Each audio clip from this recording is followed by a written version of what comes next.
Good morning. On today's mop-up, sexy pictures of Bashar Al Assad, the deposed Syrian leader. I have them. They're really hot. Marjorie Taylor Greene is angry. There's a first.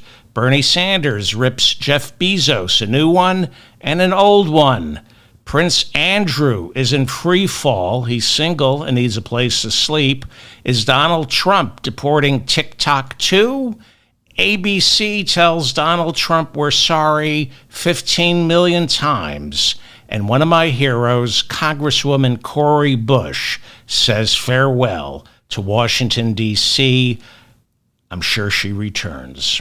We begin this morning with New York Judge Juan Merchan ruling late last night that Donald Trump's guilty verdict in the hush money trial still stands. Trump's lawyers argued that the entire case should be thrown out after the Supreme Court's immunity ruling for ex-presidents, but Judge Juan Merchan ruled last night that paying hush money to a porn star doesn't constitute an official act as president. You might remember Trump was convicted in a New York City courtroom. In May, the Supreme Court has yet to decide if presidential immunity, extends beyond federal courts and goes all the way down to the state and local level where Trump was convicted. A jury found Trump guilty of 34 felonies. That was in May. They said he was guilty of violating campaign finance law and falsifying records when he tried to cover up his affair with porn star Stormy Daniels. After Trump's November victory, the judge postponed sentencing indefinitely. Now, it was always doubtful that Trump would ever have to serve time in prison for these crimes, which some say are a collection of nonviolent misdemeanors. Trump is appealing the judge's ruling and the jury's decision, but with last night's ruling, Trump remains the first president ever to be a convicted felon. He will be sworn in next month as a convicted felon. Carlos Watson, a black journalist, was sentenced to 10 years for defrauding investors and lenders yesterday. Watson, a black journalist, founded Ozzy Media after leaving MSNBC. Watson, a black journalist, raised tens of millions of dollars promising to create the next Vice. Prosecutors charged that when Ozzy Media failed to turn a profit, Watson, did I mention he's a black journalist, misled investors. Watson, a black journalist, was sentenced yesterday to 10 years in prison, because in America, when we finally send someone to prison for a white-collar crime, only his collar can be white. 34 days until Donald Trump resoils the Oval Office, and on Monday, Trump held his first press conference since winning on November 5th. Trump announced Japanese financial firm SoftBank would make a $100 billion investment in the United States economy, creating 100,000 new jobs. 50,000 of those jobs will be figuring out how Jared and Ivanka got most of it. Trump said he would consider pardoning New York City Mayor Eric Adams, who, along with several members of his administration, was indicted in September for bribery and fraud. Mayor Adams, my mayor, met with Trump's border czar, Tom Homan, last week. Mayor Adams agreed to cooperate fully with ICE in the rounding up of undocumented Americans. Mayor Adams denied over the weekend that he's working with ICE. Even though New York City is a sanctuary city, he denied that he is working with ICE in the hopes of a presidential pardon. What was evident from yesterday's press conference is Donald Trump's in denial. He remains fully in campaign mode, as though he never will ever have to govern. He will spend the next 2 years making promises, blaming others, and of course, lying until midterms. He will just claim he kept all his promises like he always lies. You know, he'll say with the wall, I built the wall. What is that? I don't know.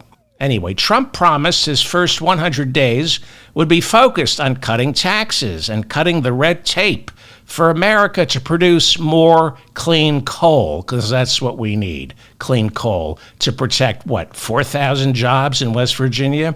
Trump said he wants to make America energy independent. Well, congratulations.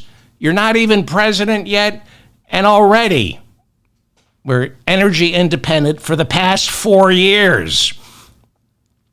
Yeah, energy independent. $2 billion for Jared. Eric Trump's now building Trump Tower, Jeddah. How about we make the Trump family Saudi independent instead? Instead of energy independent, why don't we just make the Trump family Saudi independent? During Monday's press conference, Trump blamed the Obama administration for the situations in both Ukraine and Syria. And on the subject of anti-vaxxer Bobby Kennedy's nomination for Health and Human Services, Trump said he supports vaccines but wants to question their safety.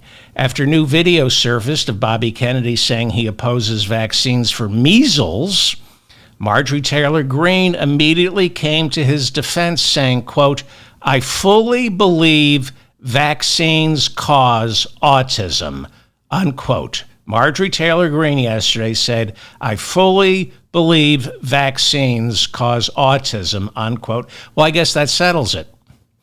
Asked about his other controversial nominations like Pete Hegseth for defense and Kash Patel to head the FBI, Trump warned of primary challenges for any Republican senator who voted against his nominees. Senator Lindsey Graham said the woman accusing Pete Hegseth of rape is no longer legally obligated to remain silent. Pete Hegseth said, "Really?"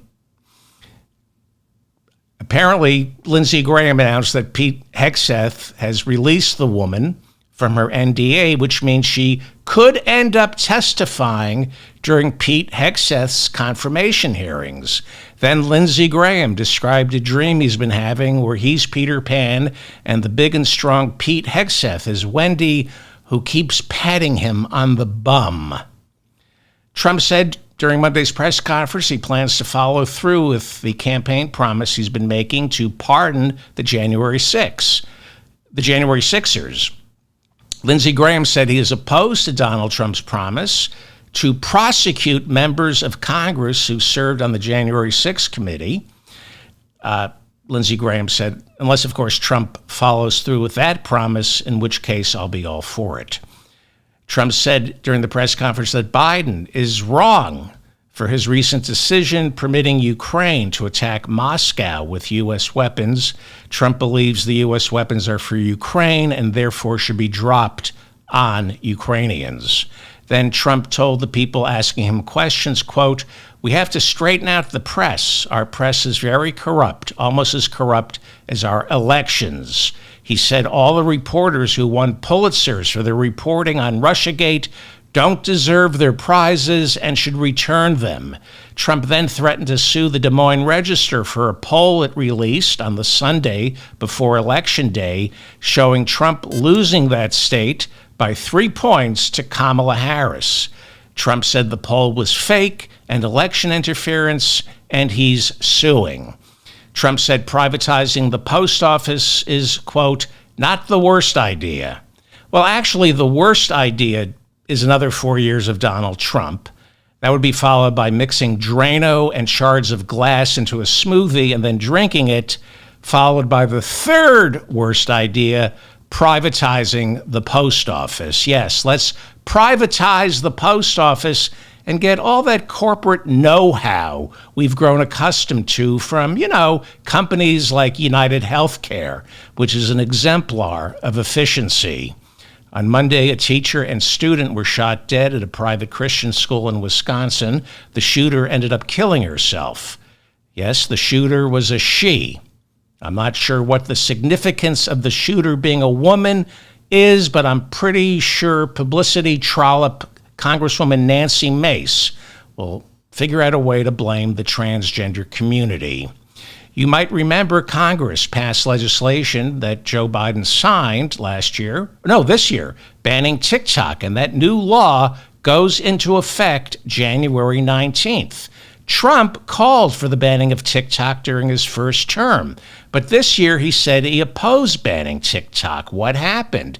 It might have something to do with billionaire Jeff Yass having a huge stake in TikTok and donating a lot of money to Club for Growth, which in turn used that money to donate to Donald Trump's presidential campaign this year. Kellyanne Conway was also hired by Yass to lobby Trump to oppose the TikTok ban. He's against the TikTok ban. On Monday, TikTok filed an emergency motion with the Supreme Court asking it to rule the TikTok ban is unconstitutional. Prince Andrew, King Charles's brother, has not been invited to Sandringham for this year's Christmas celebration. So, not having to spend Christmas with the royal family, is that a punishment or a reprieve? I don't quite know. King Charles is reportedly attempting to evict Andrew from the Royal Lodge, a 30-room mansion owned by the Windsors. Andrew is no longer a working royal. That's a decision made by his mother after Buckingham Palace settled a lawsuit filed by a woman trafficked by Jeffrey Epstein to have sex with Prince Andrew 3 times. There are now reports that Prince Andrew recently befriended a businessman who turned out to be a Chinese spy. But who needs British royalty when we have the Trumps? Check out shopdavidfeldman.com for Christmas and pick up this Genghis Khan coffee mug. This is the mop-up for December 17th, 2024. I'm David Feldman in New York City. Thank you so much for finding me. Please like this episode and share it with your friends. That's the best way to help me. Leave a comment. I read all your comments. Go to shopdavidfeldman.com and pick up a no-union-busting Starbucks coffee mug. Speaking of union-busting, Amazon is the second largest private sector employer in America. First, of course, is Donald Trump's legal fund. Amazon warehouses are not safe places to work. The injury rate is 30% higher than the national average for warehouse workers here in the United States. Bernie Sanders chairs the Health, Education, Labor, and Pensions Committee. He does at least until January 3rd. Then he'll be the ranking member, and he made great use of his time as chair. Monday, his committee released a scathing 112-page report on working conditions inside Amazon warehouses. The report is the culmination of an 18-month detailed investigation consisting of sworn testimony and 135 interviews out in the field. The report is critical of Amazon for its failure to fully cooperate with the investigation.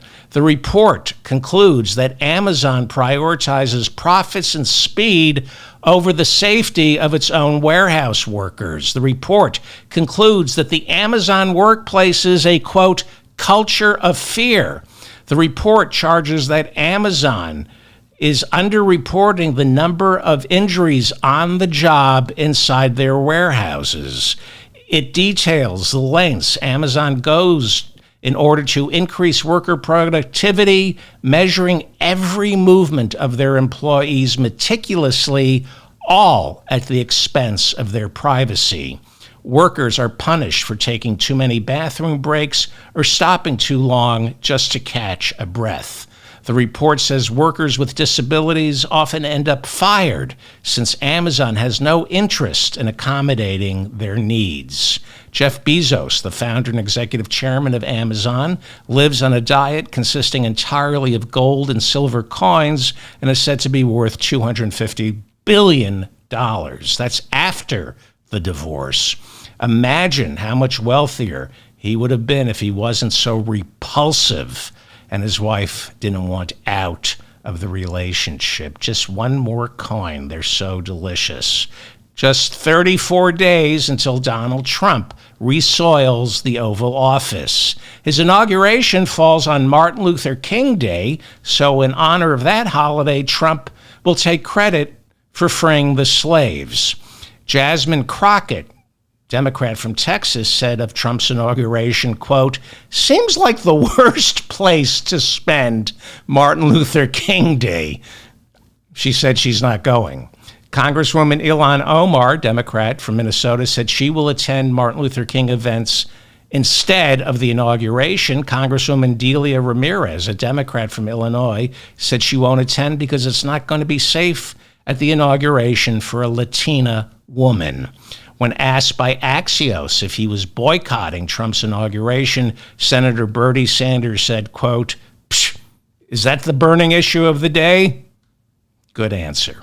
Well, just 34 days until Trump returns. A New York State airport was shut down for an hour over the weekend due to sightings of these drones.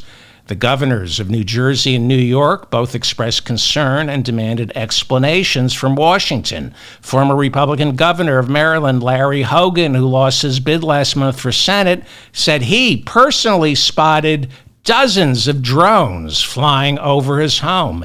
Maybe it's the paparazzi. Maybe they want to catch a shot of you in your bathing suit.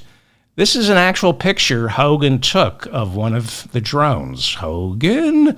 Drones have also been spotted over Pennsylvania and along the East Coast. The FBI, Homeland Security, and the Biden White House insist no foreign country is behind this. The FBI said yesterday that most of these sightings are manned aircraft falsely perceived as drones. But Donald Trump literally said, shoot them down anyway. Admiral John Kirby, a spokesman for Joe Biden's National Security Council, said Monday night, these drones are lawful and legal and either belong to hobbyists or they're being flown by the police or for commercial reasons. Calm the F down. But Marjorie Taylor Greene said Kirby, the FBI, the Pentagon, and Homeland Security are all lying, adding that last night she spotted 5 transgender drones hovering above her house. The Georgia Congresswoman said the Biden administration is behind this. That's not true about the transgender drones, but she does say the Biden administration is behind these drones. She recently accused Joe Biden of creating hurricanes to punish Republican districts in the South. That's true. She really did say that.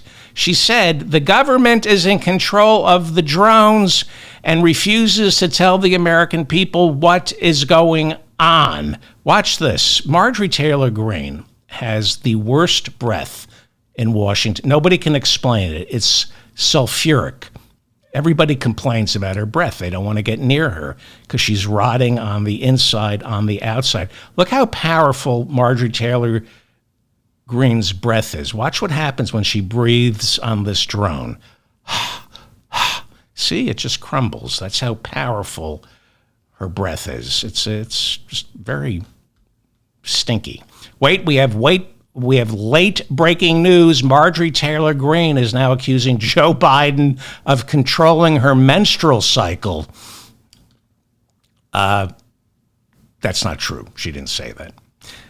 Democratic Congresswoman Cori Bush delivered her farewell address to the House of Representatives. So Marjorie Taylor Greene remains in Congress, but Cori Bush is leaving. Representing parts of St. Louis, Cori Bush was defeated earlier this year by an AIPAC-funded primary opponent. According to The Intercept, AIPAC, the Israeli lobbyist, donated $8 million to Cori Bush's opponent, who, thanks to outside money, was able to outspend Congresswoman Bush 4-1. Democratic donor and founder of LinkedIn, billionaire Reid Hoffman, who is terrified that Donald Trump will arrest him and is thinking of leaving the country, well, he donated $1.5 million to defeat Cori Bush. You know, instead of leaving the country, Reid Hoffman, how about just leaving the Democratic Party? You might remember Cori Bush single-handedly convinced Joe Biden to renew the eviction moratorium back in 2021 after Nancy Pelosi and Joe Biden had literally forgotten that the eviction moratorium was about to expire. Congresswoman Cori Bush slept on the steps of the Capitol and said she would remain there until Joe Biden renewed the eviction moratorium. Joe Biden, to his credit, took notice and renewed the eviction moratorium, but it was later overturned by our Supreme Court. In November of 2021, then Speaker Nancy Pelosi, this is just 2 months after she forgot the eviction moratorium was about to expire, Nancy Pelosi delayed her trip to attend the 2021 United Nations Climate Change Conference. She delayed attending the climate change conference, arrived for like the last session so she could officiate the San Francisco wedding of oil heiress Ivy Getty. Asked to comment on the Democratic speaker attending a billionaire's wedding instead of focusing on climate change, Congresswoman Cori Bush said, quote, "That's more her lane, I guess. That's where her focus is," unquote. Then Congresswoman Bush said, "My lane is to lift up those that have been marginalized and oppressed and overlooked." Surviving rape, homelessness, and life as a single mom forced to live in a car with her children, Cori Bush looks and sounds like half of America. Billionaire heiress Ivy Getty filed for divorce from Tobias Engel 14 months after Speaker Pelosi officiated her wedding. Why did the marriage end in divorce after 14 months? Because like all children of billionaires, she is cursed. Ivy Getty is cursed. It's not healthy to concentrate the wealth in so few families. It's not healthy for our democracy or billionaires. Tax these billionaires out of existence for their own safety, for their own good. Maybe they can get in marriages that last. Congresswoman Cori Bush leaves Washington as an outspoken critic of institutional racial bias in our healthcare system. Don't tell anybody about that in Florida.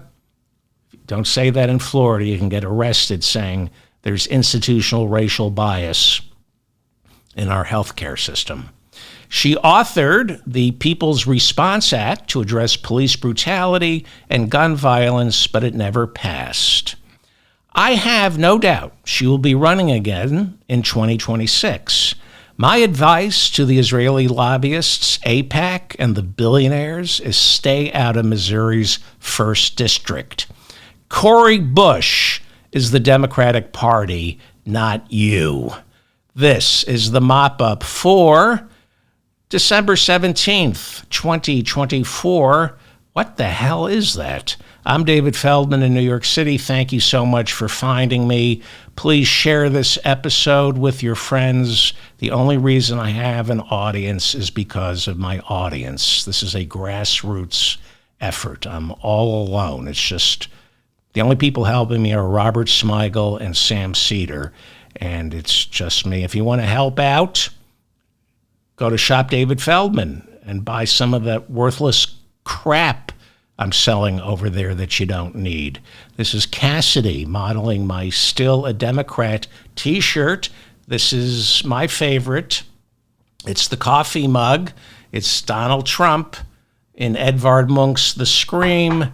And another one of my favorites, it's a coffee mug that says, "Made in Los Estados Unidos." And don't you forget it. Trump finally won a court case. It's the first one since, ever. Has he ever won a court case? Well, he did. Well, he didn't win so much as ABC agreed to settle a defamation lawsuit filed by Donald Trump against ABC News. Trump filed the lawsuit in early spring of this year after ABC News anchor George Stephanopoulos said several times in an interview with Congresswoman Nancy Mace, George Stephanopoulos said that the jury in the E. Jean Carroll trial had found Donald Trump, quote, liable for rape. And when Donald Trump heard George Stephanopoulos say that, he immediately called his lawyers and said, "My butt hurts." Yes, his butt hurt from hearing that. But here's the problem. According to the judge in the case, the jury found Trump guilty of rape in quote-unquote common law parlance.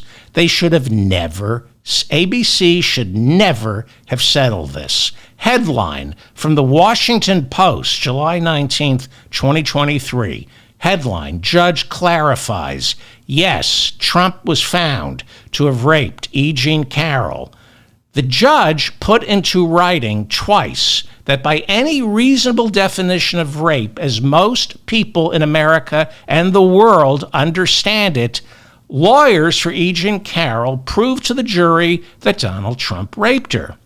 But New York, unlike many other states, has a very narrow definition of what constitutes rape. Here in New York, they draw a distinction between rape and sexual assault, as though there's a difference. There isn't. But in New York, they believe there is. I'm going to go full screen here. I don't want to read this. It's from the Associated Press. I don't want to read this out loud. You can read it for yourself. There may be children or even worse, Republicans listening. But you get the gist of this. Rape in New York must be penetration with the male member and only the male member. That's insane. Sexual assault in New York is penetration with anything other than the male member. Insane. Insane. But the judge pointed out that any reasonable state other than New York would say the jury found Donald Trump liable for rape and not sexual assault. The judge said, quote, in common law parlance, it is rape. So the settlement includes an official policy to Donald Trump from ABC News, plus $15 million, which is almost as much as George Stephanopoulos makes each year. On Morning America, George Stephanopoulos said this yesterday. "My butt hurts." Yes, he said that. The case was settled days before Trump was to be deposed under oath. Why did ABC News settle? You had an opportunity to ask Donald Trump questions under oath. Pure, unadulterated cowardice. Trump didn't set back the First Amendment. ABC News did. ABC agreed to pay Trump's legal fees in the suit and give his foundation $15 million, which is going, $15 million going towards Donald Trump's presidential library. There's going to be a presidential library, and I've gotten my hands on the official renderings of the presidential library here in New York City. This is what the library is going to look like at night. Isn't it gorgeous? And just like the New York Public Library, there will be statues of two lions standing guard outside the Trump presidential library. These are Trump lions. He designed these lions, and they are animatronic lions. They will greet visitors attending the Donald Trump presidential library. Roar. I said roar. Get any closer and I'll scratch your eyes out. Not kidding. Roar. "My butt hurts." Isn't that amazing? I can't wait till it opens. The architecture is beautiful. There will also be an orange gold statue of Donald Trump outside the presidential library. And just before you enter the atrium, an animatronic Trump statue welcomes visitors. Welcome to the Donald J. Trump Presidential Library, folks. I hope you brought your appetite because we've got world-class, all-you-can-eat sushi and sliders, folks. Sushi and sliders. Here's the atrium. Beautiful. It's going to be beautiful. This is the Ivana Trump Memorial Reading Room. This is the classified documents reading room. Top secret. and they're building a special wing. It's the Donald Trump Presidential Library and Casino, where a gold animatronic or a gold orange animatronic statue of Donald Trump welcomes you. And don't forget to try out the Lucky Slots, folks. Yep, Lucky Slots. It's a very classy casino inside the Donald Trump Presidential Library. Look at that. It's classy. It's the refined elegance that we've come to expect from the world-class Trump name that is synonymous with luxury and sophistication. Oh, look, the orange gold Trump animatronic wants to say something else. And don't forget to try out the Lucky Slots, folks. Honestly, they're so unfair. I think the slot machines are rigged against me. I'm losing so much money on this library, folks. It's a disaster. A total disaster. And they don't allow me in the count room. What kind of presidential library doesn't allow the guy in charge inside the count room? Obama's allowed in his presidential library and casinos count room, but not Trump, because they think I'm in on the skim. So cruel, so unfair, unbelievable. Who would ever believe that Donald Trump would be in on the skim at his presidential library? Look at these tourists just devouring American history. This is another reading. It says, now reading David Copperfield. I'm not sure if that's the book by Charles Dickens or the Magician's autobiography. I'm being told, yes, it is David Copperfield, the Magician's autobiography. And look at that. The all-you-can-read shrimp and lobster. Wow. And no library is complete without the stacks. Yes, nice stacks. That is our visit to Donald J. Trump's Presidential Library and Casino. Thank you, ABC, for putting in the first $15 million. This is the mop-up for December 17th, 2024. I'm David Feldman in New York City. Thank you for finding me. Please share this episode. That's the best way to help out. Like this episode so I remain in your feed. Leave a comment. I read all your comments. Check out the garbage over at shopdavidfeldman.com, like this coffee mug featuring Donald Trump and Edvard Munch's The Scream, or get this bland, anodyne, middle-of-the-road coffee mug of Albert Einstein saying, "I'm surrounded by idiots." I love that. It's Albert Einstein saying, "I'm surrounded by idiots." This is the perfect gift for your mid-level management paper pusher in your life. Okay, we are just 34 days away from Donald Trump resoiling the Oval Office, and Mitch McConnell, who is the minority leader in the Senate until January 3rd, he called yesterday for ethics investigations against 3 Democrat judges who announced their retirement earlier this year, but changed their minds after Donald Trump won the election last month.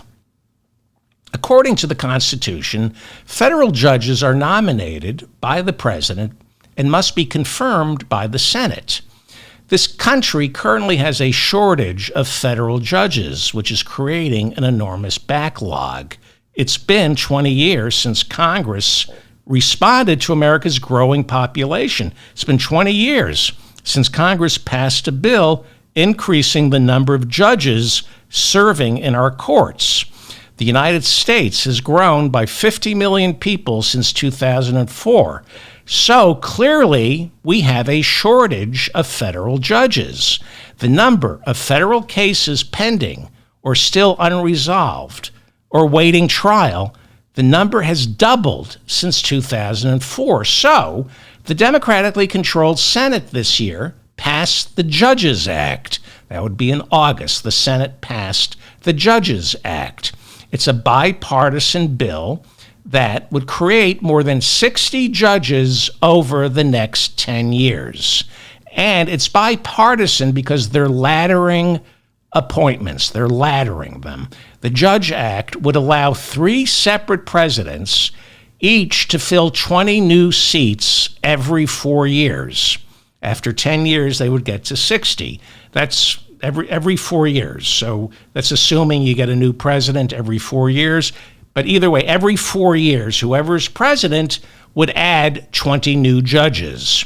The bill was considered bipartisan back in August because it wasn't going to allow Joe Biden to add 20 judges this year. The first president would be whoever won the presidential election on November 5th. Whoever won last month would get to fill 20 new seats. So the Senate passed the Judges Act. But the House, controlled by Republicans, refused to vote on this bill in September because they were afraid Kamala Harris was going to win in November and she would then get to add 20 new judges. But suddenly, because Donald Trump won in November, the Republican-controlled House decided, you know what, on second thought, let's use this lame duck session to vote on the Judges Act.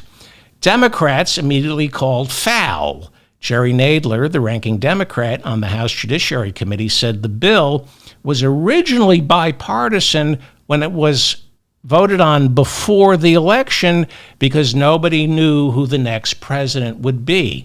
Nadler said passage of the bill, once you know Trump is going to be president, is cheating. Nadler said the bill should be voted on in the next Congress, which would mean new judges would be added by whoever becomes president 4 years from now. He said this is the only way the bill can remain bipartisan. Nobody can know which party will get to fill that first tranche of 20 judicial seats. But Speaker Mike Johnson said, no, we're holding the vote. And the House passed the Judges Act. 29 Democrats voted in favor, 2 Republicans voted against. President Biden says he's going to veto the bill because he, along with the Democratic leadership, they are accusing Republicans of acting in bad faith.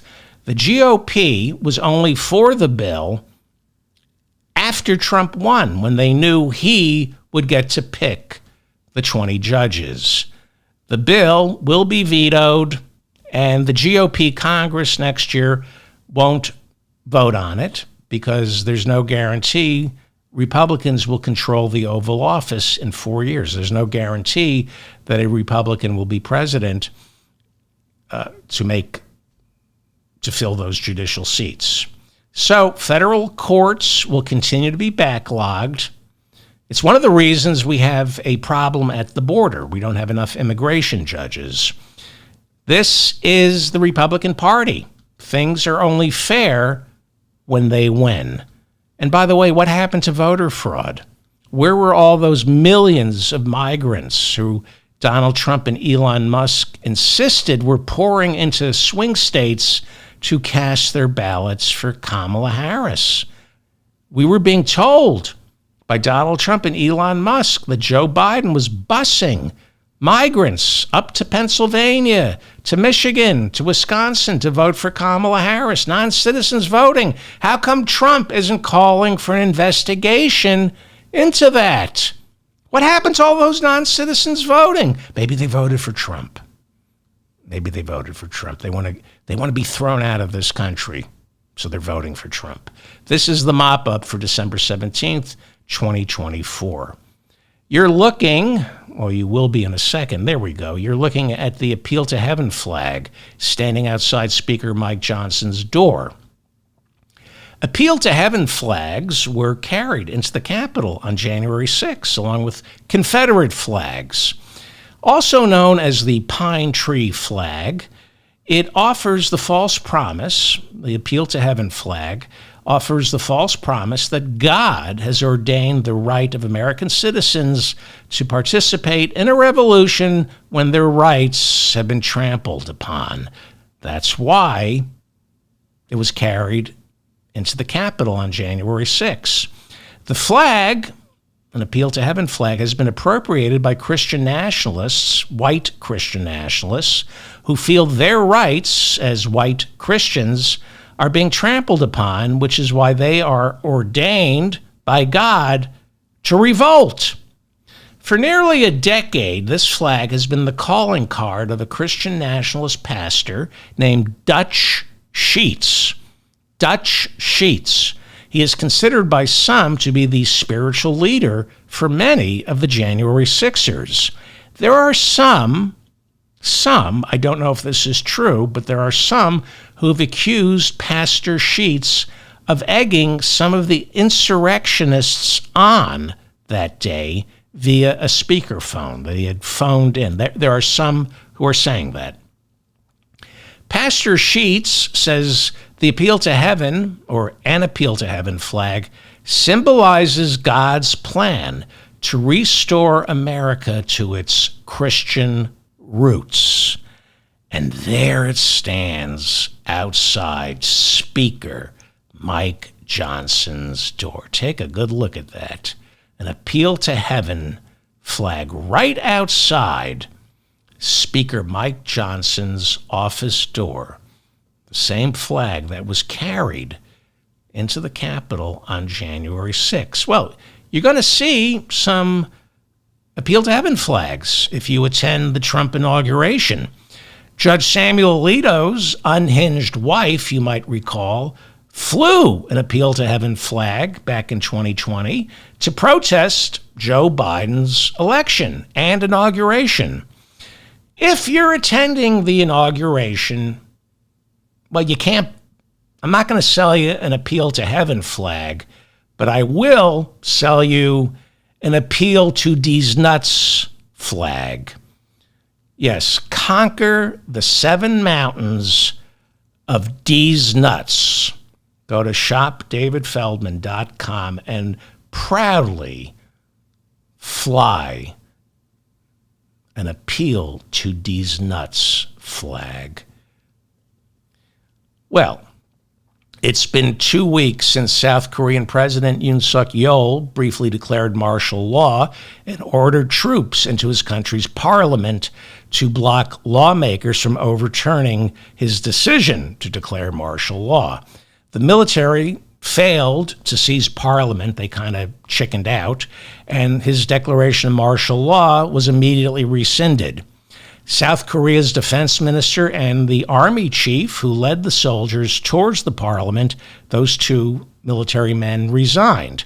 And police immediately declared they were opening an investigation to determine whether to charge the South Korean president with attempting to lead an insurrection. A vote to impeach the South Korean president failed in the immediate aftermath, despite polls indicating 2/3 of the nation wanted to put him on trial. Then, on Saturday, another vote was held, and South Korean President Yoon Suk-yeol was impeached. 12 members of his own party voted in favor of it. The president's popularity continues to plunge after he attempted to declare martial law. That was on December 3rd. Now, in America, after the House of Representatives impeaches a president, the trial takes place in our Senate. But in South Korea, after a president is impeached, the trial is held in South Korea's constitutional court, which will deliver the final verdict next year. If the court votes to remove him, then new elections for president will be held. And when a president is impeached, then he is temporarily suspended. He cannot serve as president until the court rules. So South Korea's prime minister, Han Duck-soo, is now serving as acting president. Before taking leave of office, President Yoon Suk-yeol told his country, "All I wanted was to hurt a few 100,000 people, to see them suffer, to hear them scream in pain. That's all. Why am I the bad guy?